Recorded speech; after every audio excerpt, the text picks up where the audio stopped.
더 히든 디멘션이라는 책에서 개인 거리, 이 퍼스널 스페이스라는 이 개념을 처음 주장했어요. 뭐냐면 우리 인간은 각자는 다른 사람으로부터 유지하고 싶은 이 물리적인 거리가 있다는 거예요. 심리적인 거리일 수도 있겠죠. 근데 그 거리가 각자의 주관에 따른 이 퍼스널 스페이스, 개인적인 거리, 디멘션이 있다는 주장이에요. 에드워드 홀이 말했던 이 개인 거리의 의미는 마치 어떤 식이냐면요. 여러분 그거 아시죠? 그 비눗방울 아시죠? 마치 비눗방울처럼 이렇게 자기가 그 비눗방울 안에 이만큼 쌓여 있는 거예요. 그래서 친밀함을 느끼는 가까운 사람들, 가족, 가까운 친구, 정말 친밀한 사람들에게는 그 거리가 어느 정도면 1.5피트, 1피트가 한 30cm 정도 되죠. 그러니까 1.5피트면 한 45cm 되겠죠. 직장 동료나 새로운 지인, 알게 된 사람 개인 거리, 그 개인 거리는 4피트, 한 1.2m. 그 바깥쪽에 처음 만나는 사람이나 새로 형성되는 이 사회적인 거리인 12피트, 그리고 그 바깥 일반적인 공공거리, 뭐 예를 들어서 공연을 관람한다든지 극장 같은 데 갔을 때 여기서부터 이렇게 떨어져 있는 거리, 공공거리는 한 25피트 정도로 보았습니다. 여러분 이렇게 개인 거리가 있다는 게 좀 이해가 되고 동의가 되세요? 심리적으로 좀 편안함을 느끼는 그런 거리가 있을 수 있죠. 근데 한국 문화는 조금 더 이 개인 거리의 경계가 좀 왔다 갔다 하는 것 같아요. 특히 어디서 왔다 갔다 하죠, 여러분? 한국은 좁은 나라여서 그런지 이렇게 지나가다가 어깨 부딪히는 경우에 어떻게 가요? 딱 부딪히면 하고 그냥 가거나 기분 나쁘다는 듯이 하면 죄송합니다 하고 이렇게 넘어가거나 하잖아요. 근데 그런 면에 있어서 사실 미국보다 어때요? 더 신경 써요? 덜 써요? 덜 쓰죠? 아무래도 문화 분위기 그런 차이가 좀 있습니다. 근데 특히 이게 극단적으로 드러나는 경우가 어디냐라고 생각을 해보니까 여러분 어딘 것 같으세요?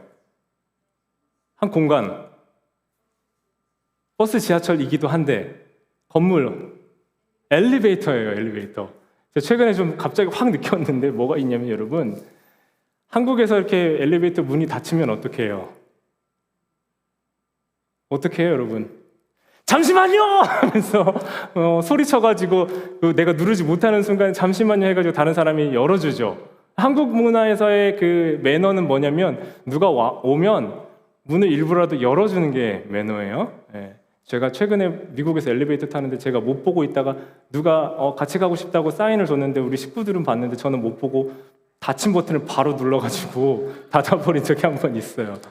그 사람 기분 나빴을지 모르겠는데 죄송합니다. 어쨌든 한국 문화와 다르게 한국 문화에서는 그 엘리베이터에서 어깨를 구겨 넣어서라도 한 엘리베이터를 타고 가는 게 이렇게 좀 닿거나 부딪히는 게 덜 불편한 어깨를 구겨서라도 엘리베이터를 탈 수 있는 그런 문화나 좀 정서 차이는 있는 것 같아요. 근데 우리 지금 살고 있는 미국 문화는 어때요? 그렇게 하면 화나고 미워하죠. 어떻게 해요? 멀리 이미 아직 닿지도 않았어요. 닿을 것 같지도 않아요. 근데 멀리서부터 Excuse me, sorry 외치면서 뭐 근처도 못 갈 것 같은 사인들을 이렇게 주고 받습니다. 서로 간의 거리를 침범하지 않으려고 하는 노력이겠죠. 그리고 이제 유독 인사를 이렇게 더 잘해요. 어떤 사람은요 이렇게 분석돼요. 난 당신에게 호의적이고 총이 없습니다. 라는 어떤 사인으로 호의와 이 미소가 중요하다라고 얘기하기도 하더라고요. 자, 근데 문화 차이도 존재하지만 팬데믹 이후에 딱 정해진 어느 정도 그 우리가 말하는 사회적 거리라는 게 좀 정해졌죠. 그게 어느 거리예요? 얼마 정도 되죠?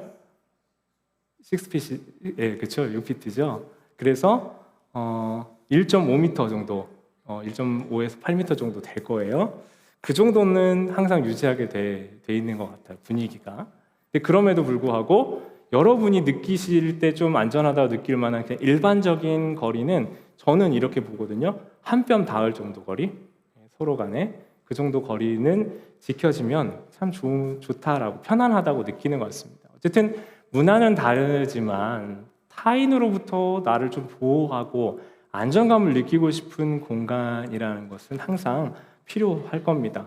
그래서 상대방 동의 없이 그 사람이 가지고 있는 안전거리를 넘어가서 내가 이야기를 하면 그때 생기는 비극이 생각보다 많더라고요.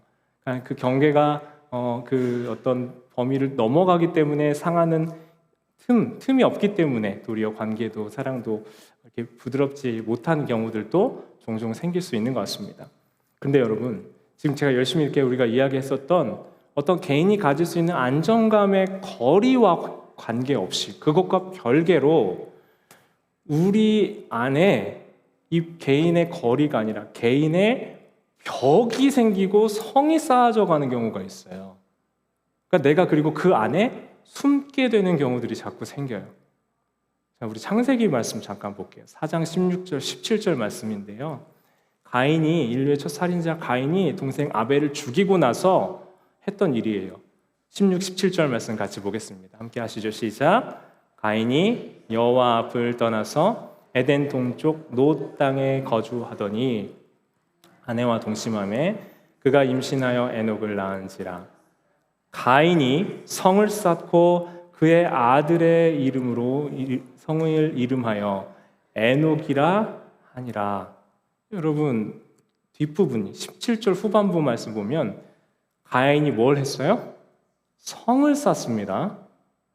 놋 땅을 도망가서 성을 쌓아요. 그리고 그 성을 아들의 이름, 그 아들의 이름을 지키고 아들을 지켜주고 싶은 그 이름을 따서 에녹성이라고 지었어요. 여러분, 이 보면 말씀 보면 그냥 성을 쌓았고 그 안에 머물렀구나라고 보실 수 있지만요. 한 번 더 말씀 묵상하고 생각해 보면 왜 성을 쌓았을까? 여러분, 왜 성을 쌓았을까요? 성은 왜 쌓습니까? 내가 안전하지 않다고 느끼기 때문에 그래요. 나를 지키기 위해 쌓는 거예요. 그러니까 자기가 누군가를 해할 수 있는 사람은 다른 사람부터 내가 해를 입을 수 있다는 두려움이 생기는 거예요. 가인이 아벨을 해치고 난 뒤에 그 뒤에 했던 첫 번째 일이 자녀를 낳고 성을 쌓는 거였습니다.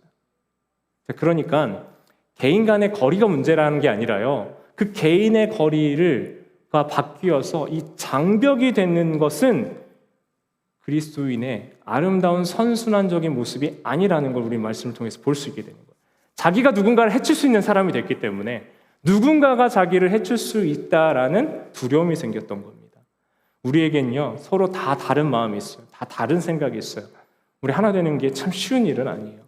그래서 누군가를 나의 이 친밀, 이 안전한 거리 안에 두는 것은 참 어려운 일이에요. 그 서로의 관계 안에서 우리가 하게 되는 건 정말 틀림이 있고 다름이 있는데 틀림의 문제가 아니라 다름의 문제를 틀림으로 인식해버릴 때는 우리가 부딪히게 되는 거죠.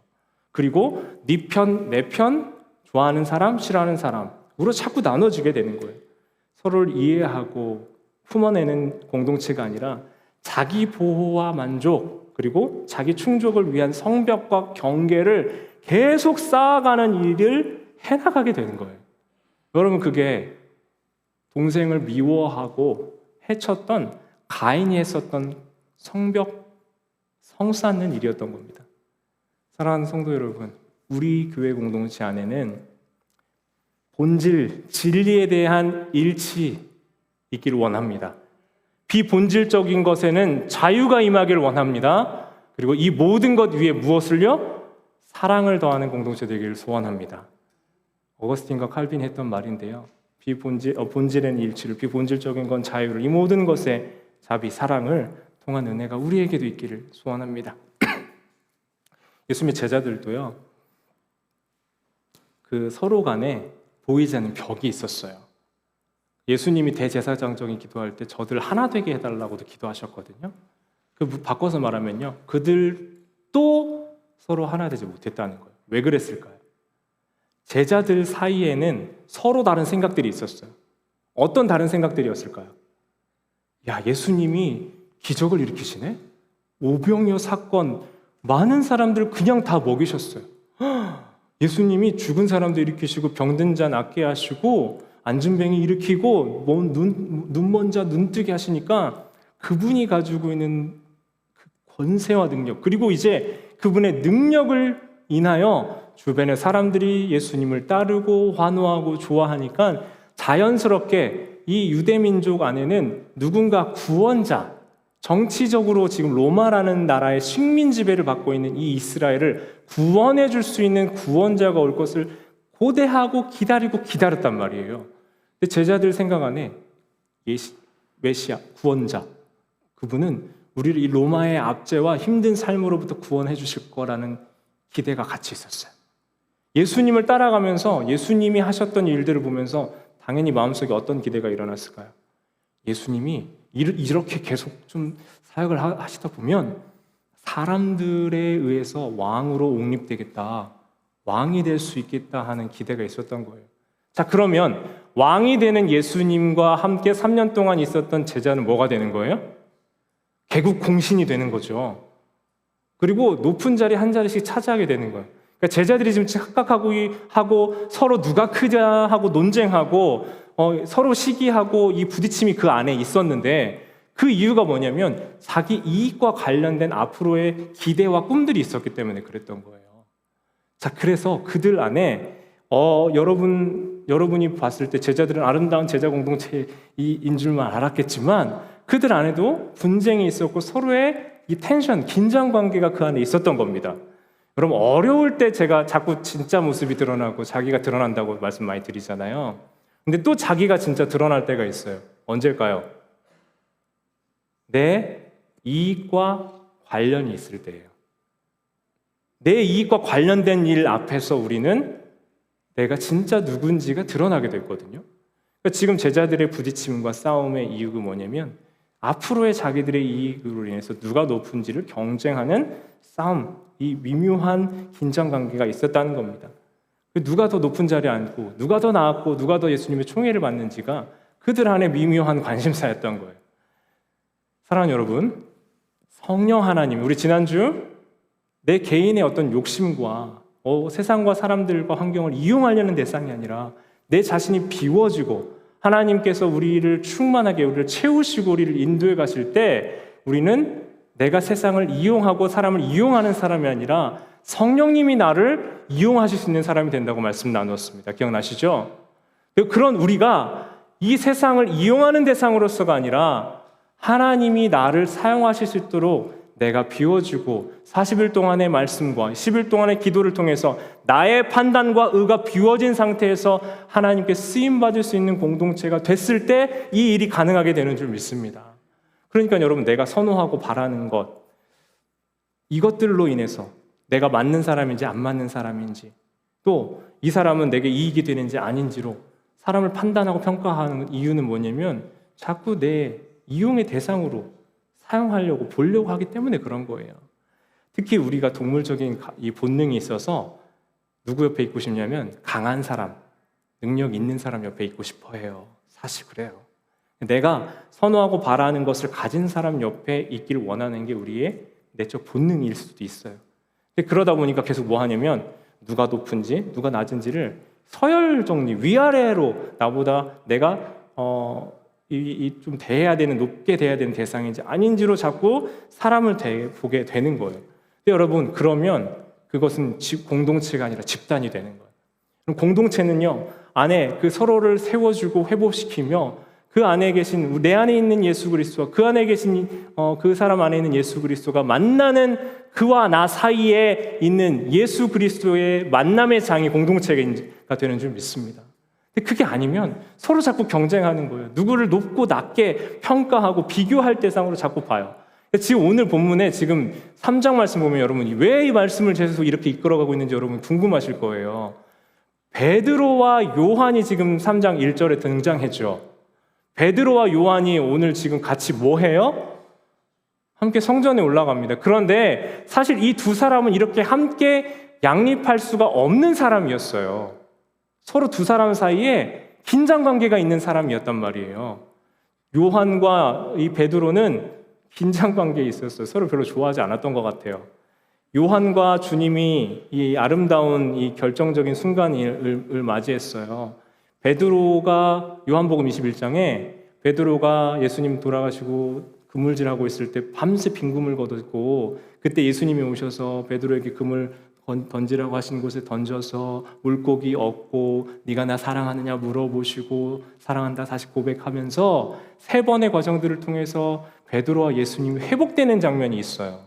근데 그 예수님과 베드로 사이에 깨졌던 관계가 회복되는 이 중요하고 놀라운 장면에 그 아름다운 순간에 이 중요하고 자기와 예수님과의 사랑의 관계가 회복될 중요한 이 순간에 베드로의 눈에 딱 한 사람이 딱 보여요. 그 사람이 누구냐면 21장 20절 같이 보겠습니다. 같이 봅니다. 시작. 베드로가 돌이켜 예수께서 사랑하시는 그 제자가 따르는 것을 보니 그는 만찬석에서 예수님의 품에 의지하여 주님을 파는 자가 누구니까 묻던 자라. 이 순간에, 이 중요한 순간에 뭐가 보였어요? 베드로가 예수님이 사랑하시는 제자래요. 이게 요한복음 표현이기 때문에, 근데 그럼에도 불구하고 뭔가 예수님의 사랑을 많이 받는 대표적인 제자 한 사람이 요한이었어요. 그가 사랑하시는 제자라고 표현될 만큼 애정을 많이 가질 만한, 모두에게 똑같이 애정을 가졌지만 그가 사랑하시는 제자라는 말을 보면 베드로의 시선에서 예수님이 사랑하시는 제자 요한이 보인 거예요. 지금 뭘 하고 있는 겁니까? 자기가 예수님과 만나서 회복되고 있는 이 중요한 순간에 누가 보였어요? 요한이 보인 거예요, 여러분. 내 마음에 안 들었던, 나랑 별로 안 맞았던, 내가 수제자인데 예수님한테 사랑 많이 받는 것 같아서 조금 거시기 했던 그 요한이 지금 눈앞에 보이는 겁니다. 이 중요한 순간에요. 베드로는 이 중요한 순간에까지 그 예수님의 품에 가까이 하던 제자가 보였어요. 내가 예수님 품에 더 가까이 있고 싶었는데, 수제자로 불리는 나보다 어쩌면 예수님의 애정이 좀 더 가는 것 같네 하고 불편하던 그 사랑하시는 제자라고 표현된 이 요한 때문에 이 베드로의 마음에 뭔가 해결하지 못한 이 서로의 긴장, 텐션이 있었던 겁니다. 그런데요, 여러분 놀라운 일이 일어나는데 이 긴장 관계에 있었던 두 사람이 오늘 말씀 보면 어떻게 해요? 그들이 함께 성전을 향해서 기도하러 올라가요. 자기 기준과 자기 욕심과 자기 만족에 대한 의호의 방향들과 이것들의 시선에 고정되어 있더니 나의 질투의 대상, 경쟁의 관계에 있었던 요한과 베드로였어요. 그러나 그들 안에 성령님이 임하시고 나니 이제 더 이상 나의 욕심과 의가 내 인생의 만족을 위한 목적이 되지 않으니 나의 그 40일 동안의 기도와 열흘 동안의 40일 동안의 말씀 공부와 열흘 동안의 기도를 통해 내 의와 욕심과 잘못된 기준, 이 세상의 지배를 받던 내가 바뀌어서 하나님의 통치를 받는 사람이 되고 나니 이제 더 이상 경쟁 관계가 아니게 된 거예요. 그 기준과 자기 담과 경계가 허물어지는 경험을 하게 됐던 줄 믿습니다. 그래서 이 둘의 조합을 어떻게 표현하냐면 함께 성전으로 기도하러 올라갔다라고 표현하고 있는 겁니다. 자, 그들이 그 성전 미문을 지나갈 때, 미문은 어디냐면요, 사람들이 이방인의 뜰이라고 사람들이 제일 많이 다니는 데가 있어요. 북적북적한 데 있어요. 그곳에서 성전에 본격적으로 들어가는 곳입니다. 미문은 아름다운 문이에요. 근데 그 아름다운 문이라고 표현될 만큼 안에 장식이 많았거든요. 잘 돼 있었거든요. 그 앞에서 사람들에게 구걸하는 것 말고는 할 수 있는 게 아무것도 없었던, 나면서부터 걷지 못했던 사람이 있었어요. 그러니까 다른 사람에 의해서 거기에 앉혀져가지고 구걸하는 거 말고는 아무것도 할 수 있는 게 없었어요, 그 사람. 근데 그 사람에게를 보고 주목하여 그에게, 이 구걸하는 이 사람에게 베드로와 요한이 그를 보고 이렇게 표현합니다. 4절 말씀입니다. 3장 4절 같이 보시죠. 시작. 베드로가 요한과 더불어 주목하여 이르되 우리를 보라 하니, 여러분 뭐라고 표현해요? 우리, 요한과 나, 우리를 보라고 하는 거예요. 사랑하는 여러분, 우리 공동체가 우리의 모습을 보라, 우리 안에 계신 예수 그리스도를 보라 라고 외칠 수 있는 그런 생명 공동체 되길 소원합니다. 우리를 보면 안 되는데 우리 안에는 좀 싸움이 있고 미움이 있고 분쟁이 있고 부끄러워서, 여러분 우리 교회 공동체, 우리 교회 한번 와보세요. 우리 교회 공동체 정말 사랑이 있고요, 너무 모두가 서로를 축복하고 환영하고 환대하는 공동체예요 라고 말을 못하고, 우리 교회 가면 끼리끼리 환영을 서로 하면 우리를 보라고 할 수가 없는 겁니다. 우리 안에 철저히 자기중심적인 사람들은요, 우리를 보라고 부를 수가 없어요. 내 경계와 내 성만 계속 쌓아가고 너와 나 사이에 우리가 아니라 너는 너, 나는 나. 내가 원하는 것은 내가 원하는 대로, 네가 원하는 것 나랑 안 맞아. 그러면 너는 너대로의 삶의 경계만 계속 쌓아져 가는 게 세상의 집단 방식인 거예요. 그런데 예수님의 생명으로, 하나님의 은혜로, 성령으로 충만했던 베드로와 요한이 우리가 됐어요. 그 우리가 되고 났더니 우리를 보라 하는 게 부끄럽지 않아요. 그리고 그에게 무엇을 얘기합니까? 누구를 전합니까? 우리에게 은과 금은 없지만 우리에게 있는 예수 그리스도의 이름, 그 생명의 이름을 그에게 담대히 전할 수 있게 된 줄 믿습니다. 사랑하는 여러분, 그래서 오늘 말씀을 보면서요, 우리가 항상 교회 안에 이 성령의 능력과 권능이 나타나기를 기도하고 꿈꾸거든요. 근데 그 앞에 반드시 일어나야 되는 일이 있어요.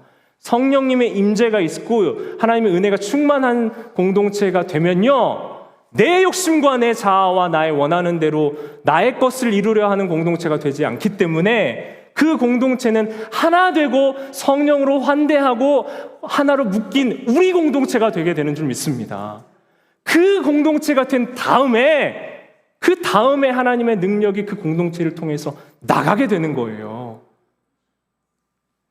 자기 욕망과 자기 충족을 위한 집단이 아니라 하나님의 사람으로 충만한 각각과 다가 됐을 때 그들의 삶을 통해 예수 그리스도가 증거되는 줄 믿습니다.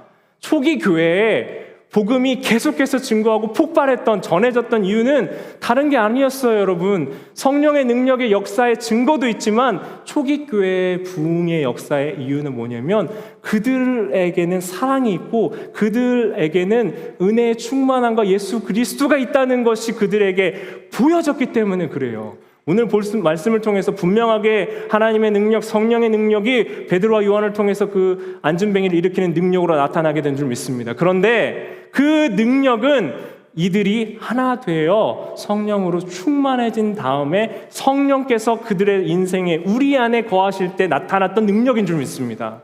그러니까 여러분, 먼저 이 시간 구하기를 원하는 게 예수님의 성령의 능력으로 우리가 충만해질 때, 그때 우리 안에 하나로 회복시키고 치유하시는 은혜와 생명의 역사가 우리 안에 일어나게 되기를 소원하고 그렇게 우리를 인도해 주실 줄 믿습니다. 자기 성이 무너지지 않으면요, 자기 이 거리가 아니라요, 자기 그 성 높이 쌓아두고 그 안에 숨어 있으려고 하는 성이 무너지지 않으면 우리의 생명이 전달되지가 않아요. 아무리 가족적인 친밀함이 넘쳐나는 것 같아 보여도요, 그 안에 성령님이 계시지 않으면 그러면 자기 목적, 자기 충족을 위한 집단밖에 안 된다니까요. 본능적으로 내 거리 유지하고 내 것 쌓고 내 이익에 대한 것들이 우리는 집중되어 있단 말이에요. 제자 공동체도 그랬잖아요. 그런데 여러분, 다른 사람에게 보여지는 것도 내가 중요하게 여기는 것, 내가 가치 있게 여기는 것 보여주려고 하지 않아요? 그죠? 다른 사람들 앞에 SNS에 올리는 이야기들 보세요, 한번. 여러분 만약 SNS 올리신다면, 다른 사람이 그거 올린다면 뭐 올려요? 내가 좋아하고 관심 있는 거 올리는 거예요. 내가 만나던 사람 만나고 좋아하는 사람 함께 하는 것은 특별하게 한 게 아니고요, 너무 당연한 거예요. 그리고 내가 관심 있는 거에 집중되어 있고 내가 관심 있는 것에 마음을 쓰는 것, 그게 어려운 일이 아니에요. 근데 여러분, 자연스럽게 자꾸 내가 관심 갖는 것, 내가 좋아하는 사람, 내가 원하는 방식, 이것들만 계속 추구하는 것은요, 나만의 성을 자꾸 쌓아서 올라가는 거예요. 자꾸 긴장관계에 있었던 건 뭡니까? 나의 이익과 그의 이익이 충돌하기 때문에 그래요. 나의 원하는 것과 나의 바라는 것들과 그 사람이 원하는 것들이 충돌하기 때문에 그렇다고요. 여러분, 장단점 비교하고 질투하고 불편하고 제자 공동체 안에 왜 그럴 일들이 왜 필요해요? 진짜 하나님의 은혜와 나라를 꿈꿨던 게 아니라 그 사람들 안에는 서로 내가 더 큰 자리, 좋은 자리 차지해야지 하는 게 있었던 거예요. 여러분, 우리 안에도 자꾸 불편한 게 있고 충돌이 있다면요, 여러분, 내게 없는 것 있으면 마음 어려워하고 자꾸 상처받고 힘들어하고, 그리고 여러분 우리의 미숙함으로 인해서 다른 사람에게 하면 안 되는 말 하고, 그러면서 자꾸 나도 알지 못하는 사이에 서로 담 만들고 경계 쌓고 그렇게 만들어가게 되기가 너무 쉽다는 거예요. 그 긴장 관계가 계속되는 곳은 집단의 형태이지 공동체가 아니게 되는 겁니다. 베드로와 요한이 성전 민문 앞에 있던 병자들을 일으켜 세우고 걷게 했던 이 사건에서 두 사람이 함께 사역하고 하나 되는 거 보세요. 그들이 보고 있었던 대상, 어떤 이 세상의 성공을 바라는 게 아니에요. 예수 그리스도를 증언하는 일을 지금 그들이 하고 있었던 겁니다. 요한과 베드로가 그렇게 한 마음이 됐어요. 온 제자 공동체가 내 고집과 관심, 나의 성향, 나의 이익을 초월한 한 공동체가 된 줄 믿습니다. 우리가 주목하여 보듯이 그 능력 때문에 일어났던 사건, 하나님이 일하실 수 있지만 예수 그리스도를 모신 그 하나된 두 사람을 통해 일어난 기적이었던 겁니다. 사랑하는 여러분, 성령님의 역사는 말씀과 기도로 자기 의로움과 그 자기 의의 기준이 바뀌어지고 성령의 인도를 받는 사람에게 나타나게 되는 줄 믿습니다. 그 성령님의 역사 앞으로 나아가기 위해서 우리가 뭐 해야 돼요? 내 욕심과 내 시기심과 나의 만족을 위한, 충족을 위한 것으로 자꾸 원하고 바라고 그것에만 집중되어 있으면 여러분 우리는 자기 만족적인 집단으로 그냥 끝나고 마는 거예요. 성령이 충만한 공동체는, 그 성령님으로 가득한 공동체는 가족적인데 폐쇄적이지 않아요. 배척하지 않습니다. 열려 있어야 돼요.